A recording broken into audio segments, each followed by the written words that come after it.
అందరికీ నమస్కారం అండి. ఫ్రెండ్స్, మనకి ఇప్పుడిప్పుడే మరొక బ్రేకింగ్ న్యూస్ అప్డేట్ అయితే రావడం జరిగిందండి. అదేమిటంటే తీర్పు విడుదల, సుప్రీంకోర్టు సంచలన తీర్పు అంటూ ఇప్పుడే మనకు ఒక బ్రేకింగ్ న్యూస్ అప్డేట్ అయితే రావడం జరిగిందండి. అయితే ఇందుకు సంబంధించిన పూర్తి వివరాలు అయితే మన వీడియోలో తెలుసుకుందామండి. వీడియో మాత్రం ఎక్కడా స్కిప్ చేయకుండా చూడండి ఫ్రెండ్స్. అప్పుడే మనకి పూర్తి సమాచారం అయితే తెలుస్తుంది. ఇక లేట్ చేయకుండా వివరాల్లోకి వెళ్ళిపోదాము. ఇక జైల్లో ఉన్న నిందితుడు మరొక కేసులో ముందస్తు బెయిల్ కోరొచ్చు, సుప్రీంకోర్టు స్పష్టీకరణ. ఇక జైల్లో ఉన్న నిందితుడు వేరొక కేసులో ముందస్తు బెయిల్ కోరొచ్చని సుప్రీంకోర్టు తేల్చి చెప్పింది.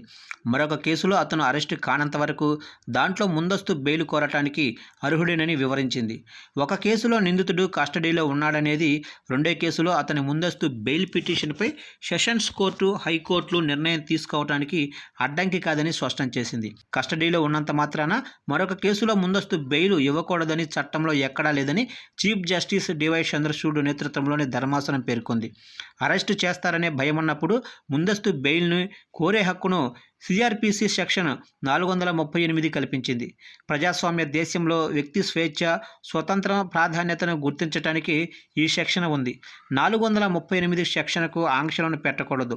అలా చేస్తే అది ఈ సెక్షన్ సారాంశానికి, చట్టం ఉద్దేశానికి వ్యతిరేకమే అవుతుంది అని పేర్కొంది. వివిధ హైకోర్టులు ఈ అంశంలో భిన్న వైఖరులు తీసుకురావడంతో సర్వోన్నత న్యాయస్థానం సోమవారం స్పష్టతనిచ్చింది. జైల్లో ఉన్న నిందితుడు మరొక కేసులో ముందస్తు బెయిల్ను కోరలేడని రాజస్థాన్, ఢిల్లీ, అలహాబాద్ హైకోర్టులు తీర్పులిచ్చాయి. ఇక బాంబే, ఒడిశా హైకోర్టులు ముందస్తు బెయిల్ కోరొచ్చని అభిప్రాయపడ్డాయి. ఇక నిందితుడికి ముందస్తు బెయిల్ కోరే చట్టబద్ధమైన హక్కుని నిరాకరించడం తగదు. ఇక మొదటి కేసులో కస్టడీ నుంచి విడుదలయ్యేదాకా మరొక కేసులో ముందస్తు బెయిల్ కోరలేడనడంలో అర్థం లేదు అని ధర్మాసనం వ్యాఖ్యానించింది.